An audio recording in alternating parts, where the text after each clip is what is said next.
Hello, everyone. This is Reverend Richard Miner. I am the Graduate Engagement Officer here at One Spirit Learning Alliance, and I am here speaking to Reverend Hammond, who has joined us today to talk to us a little bit about his interspiritual counseling experience. Welcome. Hello, everyone. How are you doing today? Everything's great. Yeah, Thank you. Great. Thank you so much for joining us and taking time. I know you're very, very busy this week, so thank you for taking time out of your schedule to do this interview. So I'm going to jump in with the first question that I like to ask everyone, and that is, can you tell me a little bit about yourself and what brought you to the Interspiritual Counseling Program? Yeah, so I did seminary, I guess many years ago now. I graduated in 2008 and had a background in energy healing, and I had a private practice in energy healing. And more, what would happen is people would come for a session, and we would begin talking, and we would think that we were going to be moving into the energy healing, and we would never get up off the couch. And so there was a feeling of, okay, there's something to this. I'm having, there's an effect that I'm having with language with people, and I just felt like I wanted to honor that. And so that was really what brought me back to ISC 8 years after seminary. Was I just felt like my practice was going in a certain direction that was involving a lot of talking, and I just really felt like it was a skill set that I wanted to develop. And tell me a little bit about your experience with the Interspiritual Counseling Program. Did it have the effect that you expected, and how did it impact your work and your life?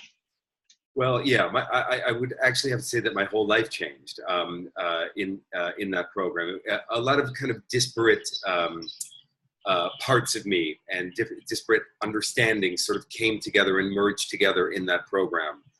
It's an impeccably run program, and it's also, and the people who run it, they're very hands-on, and they're very aware of specific needs, and they really helped to tailor it to what I needed the ISC program to be for me. There is a core curriculum, of course, but there was a sense that I had specific needs that had to do with merging my shamanic practice, my energy healing practice with spiritual counseling, and they really helped tailor that, and were very, very, very specific with me in terms of, and very in tune with what my goals were, and were really able to support me and nurture me in a specific way, which was really amazing.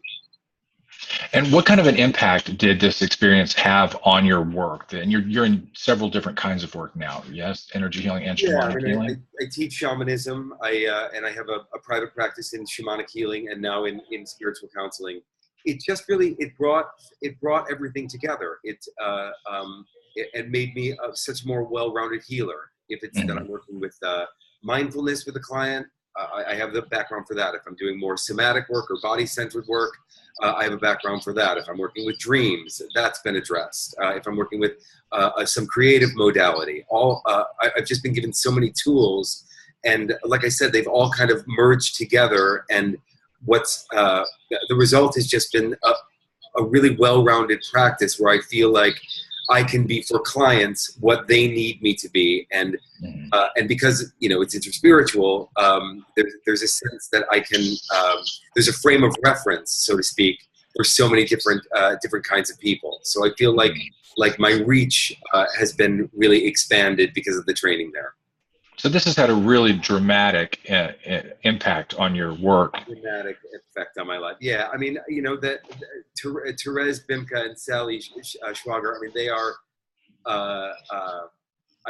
they're almost kind of surrogate mothers to me. They are so nurturing and so smart, and so exquisitely insightful and sensitive about the work, and not only them. I mean, the other faculty as well, Kaiser, Moya Keating.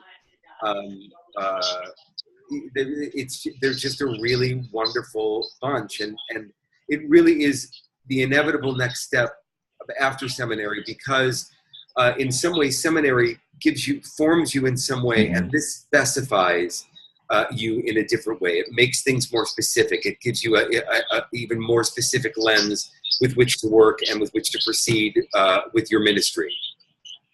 So what was something that surprised you the most about the interspiritual counseling program? What was something that you didn't expect that you found while you were there? Well, I have a mentor who's used to be my therapist, and now he's my supervisor, and continues to be my supervisor as I in my professional practice. And I was working on a verbatim, which is a very intricate and detailed assignment where you are recording your sessions with people, writing them down verbatim. That's why it's called verbatim. And then what's being said, the energy of the moment, moment by moment by moment, is being analyzed. And when I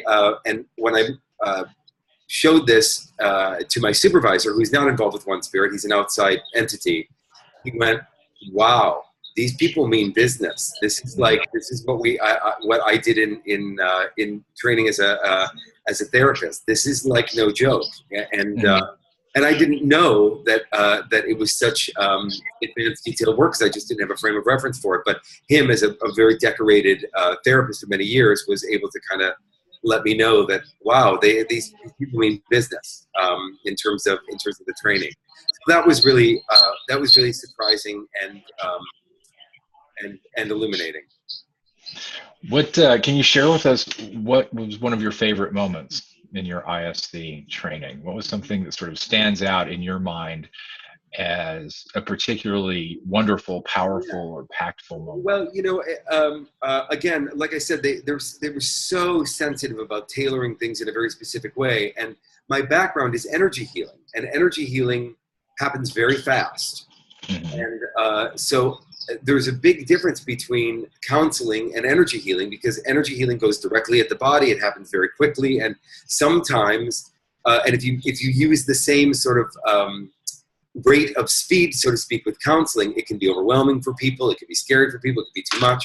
So I remember when I was being advised to really look at what intuition, the way in which intuition was speaking through me in the sessions, and the influence of being an energy healer first. And I remember being so, my mind being so open to this idea that I went and wrote an extra paper for Therese about the difference between energy healer and spiritual counselor. And I'm seeing this difference and what intuition is, and how I want it to play a part in my practice, but how I need to take it apart in order for this training, et cetera, et cetera. And they were just open, and I just wrote my own paper. I just, because I just wanted to understand it. And they were just so supportive and about my sort of gung-ho-ness to sort of understand all of this and bring my at the time current understanding to the understanding of what was being asked of me in the program. So if I'm hearing you correctly, it sounds like the program was tailored for your individual needs, but that would apply to anyone that's taking the program. Very much so. Very much so. Yeah, there was.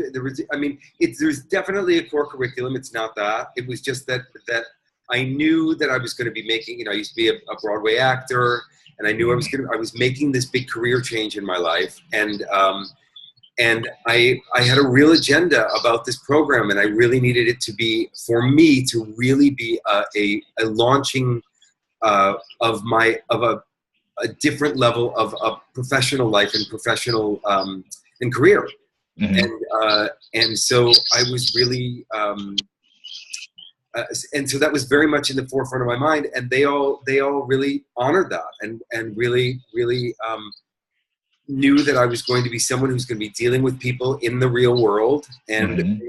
they really they were just very sensitive and helpful about that, Mm-hmm. And I mean, I really do have I have a full practice now. I mean, I'm working at a almost a month wait list in my private practice, my spiritual counseling practice. I'm really booked. So yeah. And how much of that success do you attribute to your learning experience at the Interspiritual Counseling Program?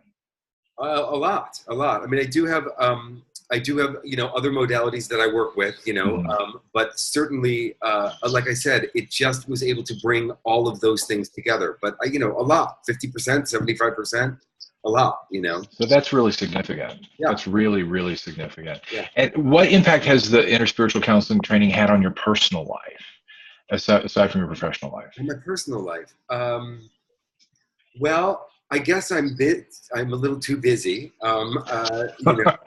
And and that really just speaks to the idea that I think that the world, the earth, is sort of waking up in a certain way, and I think people kind of want to be well yesterday so they can get on with purpose and with fixing what's wrong. And it seems like there isn't a lot of time right now. It feels like this is all kind of happening very quickly now. That there's a real shift in consciousness, and so it just feels busy. It just feels like I'm working a lot. I'm teaching a lot. I continued to supplement my education with others. I just did a training in Hawaii in Hawaiian shamanism. I continued to sort of delve into things just to keep things sharp and new and all of that. But more than anything, it just feels busy, not in an unhealthy way, but just in a way that really feels like I feel like I found my purpose there, and that I'm on my purpose, and that the work that I'm doing feels very substantive and important for the collective. If that makes sense. That makes perfect sense, and that's really very inspiring. Yeah. What were some of the tools that you picked up in the Interspiritual Counseling program that are particularly valuable to you now? I think this isn't really a tool, but trust, was really big. I think knowing what to listen for, what to look for. A lot of times people, it's really about what is it that I'm actually listening for. And that's something that I certainly learned. Just work around working with different states of consciousness. I mean, I did that as an energy healer, but even in spiritual counseling, to bring someone into a very short meditation, or a very short just going inward into their body, or in some way, just and just like that, in a session, couch to couch, so to speak, that has been really helpful. I think also just that there was a feeling of make sure that you're cleaning up your stuff as well. That the thing about spiritual work in general is that I really do feel like it kind of bluntly outs what needs outing, and there was very much a support around if there's something you need to look at, if you're going to do this work, it's time to look at it. And so that's been really helpful. I mean, even stuff around, I even remember Therese saying, even about finances, look at your finances, clean that up, be impeccable, and it's just a way to keep your nose clean, and so that you can really make the most impact, so to speak. Yes. Yeah. So the entire person was addressed. It wasn't just strictly how to be a counselor. You looked at a lot of different things. Absolutely. Well, we've only got a couple more minutes left. Yeah. What would you say to somebody who is considering ISC program, somebody who might be on the fence or might be looking at it as a way to improve their own spirituality or their own practice? Well, I mean, obviously I really believe in the program. I do think, like anything, I think you get out of it what you put into it, and so I do think that you're really making a commitment to yourself more than anything, and to the people in the future who you might be helping. I think I would encourage people to really speak to the people who run the program, to really say this is that at this time, in terms of what I know or what I think I need, this is what I need. Can this be accommodated and looked at? I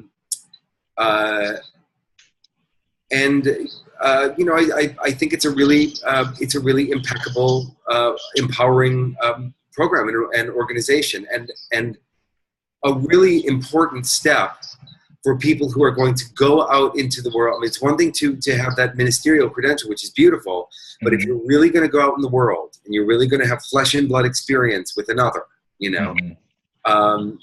it's really an inevitable and important next step.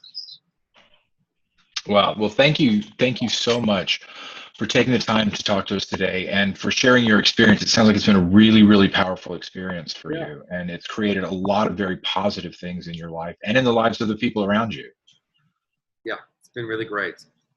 Well, thank you so very much for joining us, and I will look forward to seeing you around One Spirit in the very, very near future. Beautiful. And you'll be doing classes here in the coming year. Yes? Yeah, I'm going to be doing a little teaching at ISC. I'm going to teach chakras at ISC this year, and then I have the Shamanic Circle, which is a monthly event, and you'll find that all on the One Spirit website.